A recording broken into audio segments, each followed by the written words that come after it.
पूरे विश्व को अंधविश्वास, आडंबर, कुरीतियों के अंधकूप से निकालकर ज्ञान के, सत्य के प्रकाश से आलोकित करने वाले परम गुरु श्रीमद करुणा सागर जी सृजनहार के परम विशेष अंश के रूप में इस धरा पर आज से 250 वर्ष पूर्व प्रकट हुए थे।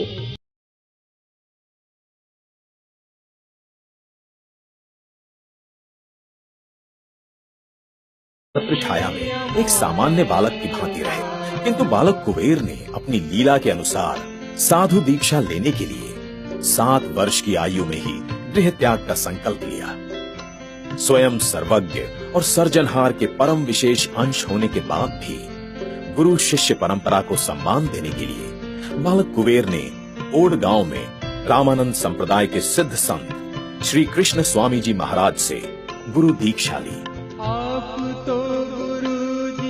अल्प समय में ही श्री कृष्ण स्वामी जी महाराज समझ गए कि उनका बाल शिष्य कोई साधारण बालक नहीं, अपितु कर्ता का ही परम विशेष अंश है, जो कि केवल ज्ञान का उपदेश देने के लिए ही इस संसार में प्रकट हुए हैं। अब उन्होंने अपने बाल शिष्य को कुबेर स्वामी कहकर पुकारा और कहा कि आप सर्वज्ञ हैं, ज्ञानी हैं, आपको मेरे ज्ञान की आवश्यकता नहीं। आप स्वयं ज्ञान का सागर हैं। जिस उद्देश्य की पूर्ति के लिए आप इस धरा पर अवतरित हुए हैं, उसे पूर्ण कर समस्त जीवों का कल्याण करें। साधु दीक्षा लेने के उपरांत बाल कुबेर आधिकारिक रूप से धर्म का उपदेश दे सकते थे। गृह त्याग करने के बाद कुबेर स्वामी ने अपने माता पिता के साथ न रहते हुए सारसा गांव के अंदर भक्तों के आग्रह पर एक भक्त के घर में रहना आरंभ कर दिया। इसी घर में प्रभात मंगल पद और ढोल जैसे पद गाकर धर्म का प्रचार आरंभ किया। कुछ समय बाद सारसा के धर्मानुरागी श्रेष्ठियों द्वारा दिए गए स्थान पर ज्ञान संप्रदाय गुरु गादी की स्थापना की। गुरु गादी की स्थापना के बाद दिव्य परम गुरु के पास असंख्य मुमुक्षु आने लगे। इन मुमुक्षुओं में से अनेक ने साधु दीक्षा भी ली। जहां अत्यंत अनिवार्य हो जाता था, केवल वही परम गुरु अपनी विभूति और सिद्धि से कुछ चमत्कार दिखाते थे। किंतु इन सब बातों को अधिक महत्व न देते हुए परम गुरु ने केवल ज्ञान के प्रचार पर ही विशेष बल दिया। केवल ज्ञान का प्रचार करने के लिए स्वयं दिव्य परम गुरु ने अनेक यात्राएं भी की। उनकी विशेष कृपा से असंख्य त्यागी और गृहस्थ धर्मी भक्त केवल ज्ञान का प्रचार करने लगे। परम गुरु ने अत्यंत गूढ़ केवल ज्ञान का प्रचार बड़ी ही सरल शैली में किया।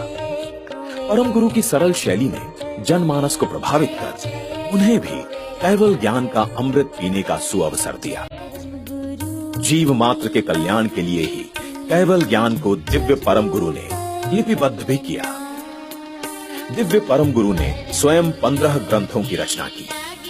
उनके पद शिष्य नारायण दास जी महाराज ने 2 ग्रंथों तथा उनकी अनन्य भक्त अचरतबा पाठक ने भी 1 ग्रंथ की रचना की। इस तरह ज्ञान संप्रदाय के मान्य ग्रंथों की कुल संख्या 18 मानी जाती है।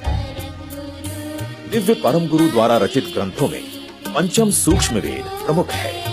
केवल कर्ता की आज्ञा से पंचम सूक्ष्म वेद का ज्ञान लेकर दिव्य परम गुरु इस जगत में प्रकट हुए। ज्ञान संप्रदाय के 4 महातीर्थ हैं। पहला तीर्थ है गुरु गादी सारसापुरी का देवालय। दूसरा महातीर्थ है पंचम वेदी समाधि मंदिर। दिव्य परम गुरु के स्वधाम गमन के समय उनकी दिव्य देह से प्रकट हुई दिव्य ज्योति को अखंड दीपक के स्वरूप में इस स्थान पर स्थापित किया गया है। ज्ञान संप्रदाय का तीसरा महातीर्थ है परम गुरु का ये प्राकट्य स्थल, जो कि सारसापुरी से करीब लगभग 15 किलोमीटर की दूरी पर स्थित है। परम गुरु तो करुणा के महासागर थे। उनकी करुणा न केवल मानव जगत अपितु जीव जंतु और पेड़ पौधों तक को कृतार्थ कर रही थी। परम गुरु की इसी करुणा के महाप्रसाद से बड़ोदरा दक्षिण की ओर फाजलपुर नामक गांव की सीमा में ये अनार का वृक्ष अमर हो गया। ये स्थान आज अमर दाडम के नाम से विख्यात है और इस स्थान को ज्ञान संप्रदाय का चौथा बड़ा महातीर्थ माना जाता है। दिव्य परम गुरु 105 वर्षों तक इस जम्बू द्वीप पर अपने प्रत्यक्ष स्वरूप में रहे। उनके स्वधाम गमन के बाद उनके पट शिष्य परम पूज्य नारायण दास जी महाराज ने गुरु गादी का कार्यभार संभाला। ज्ञान संप्रदाय गुरु गादी के आचार्यों को कुबेराचार्य कहा जाता है। द्वितीय कुबेराचार्य के रूप में नारायण दास जी महाराज ने गुरु गादी में इस भव्य देवालय का निर्माण करवाया। इसी देवालय में परम गुरु के गुरु श्री कृष्ण स्वामी महाराज की गादी को स्थापित कर परम पूज्य नारायण दास जी महाराज ने गुरु परंपरा को पूर्ण सम्मान दिया। दिन प्रतिदिन ज्ञान संप्रदाय के ज्ञान का प्रचार प्रसार बढ़ने के साथ साथ गुरु गादी का विकास भी होता गया। इस मानव जाति का कल्याण करने वाले परम गुरु श्रीमद करुणा सागर जी ने सृजनहार अर्थात जिसने सृष्टि की रचना की है उसे किसी विशेष सगुण रूप में आबद्ध नहीं किया, बल्कि सृजनहार प्रदत्त इसी प्रकृति के सजीव स्वरूप में उसके अंश की अनुभूति करवाई। सृजनहार इस संपूर्ण सृष्टि में सभी देहों में अंश रूप में विद्यमान है। प्रकृति के हर प्राणी में व्याप्त अंश को ज्ञान के माध्यम से सृजनहार का साक्षात्कार कराना ही परम गुरु का उद्देश्य है। माया के इस चक्र से निकलकर जीव ज्ञान के द्वारा अमर पद को प्राप्त हो, उसका कल्याण हो, इसी भावना को लेकर परम गुरु श्रीमद करुणा सागर जी 6 द्वीपों में कल्याण करते हुए इसी जम्बू द्वीप में प्रकट हुए। परम गुरु की तपस्या एवं ज्ञान की प्रसिद्धि चारों ओर फैलने लगी और धीरे धीरे सारसापुरी ज्ञान संप्रदाय की गुरु गादी के रूप में एक महातीर्थ बन गया। परम गुरु ने संपूर्ण जगत को समझाया कि सृष्टि का कर्ता एक ही है, अनेक नहीं, वही नियामक है। सृजनहार करुणेश है, पक्षपात रहित है, वो किसी रूप में आबद्ध नहीं हो सकता। हमें उसी सृजनहार की आराधना करनी चाहिए। तत्कालीन समाज में व्याप्त अनेकों आडंबरों, पाखंडों, थोथे कर्म कांडों को समाप्त करते हुए परम गुरु श्रीमद करुणा सागर जी ने पंचम वेद को जनमानस से परिचित करवाया।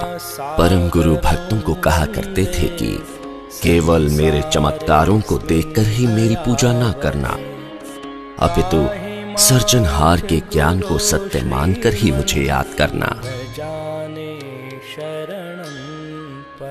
ज्ञान संप्रदाय में आज 4 महातीर्थ माने जाते हैं। वर्तमान समय में पूरे विश्व में ज्ञान संप्रदाय के लाखों भक्तों को नव दृष्टि के साथ नव आयाम प्रदान कर रहे हैं सप्तम कुबेराचार्य श्री अविचल दास जी महाराज। ज्ञान संप्रदाय में गुरुजी की निश्रा सदाचार तालीम युवा शिविर के माध्यम से प्रति वर्ष अवकाश के दिनों में परम पूज्य गुरुजी युवक एवं युवतियों हेतु 5 दिनों के विशेष कार्यक्रमों का आयोजन करते रहते हैं। गुरुजी की निश्रा कार्यक्रम विशेषकर युवकों हेतु आयोजित किया जाता है। ये कार्यक्रम वर्ष में 5 बार आयोजित होता है, जिसमें करीब 2000 युवा भाग लेते हैं। युवा शिविर के ऐसे कार्यक्रमों के द्वारा युवक व युवतियों में धर्म अध्ययन के साथ साथ राष्ट्रीयता, स्वदेशी भाव और सदाचार की शिक्षा दी जाती है।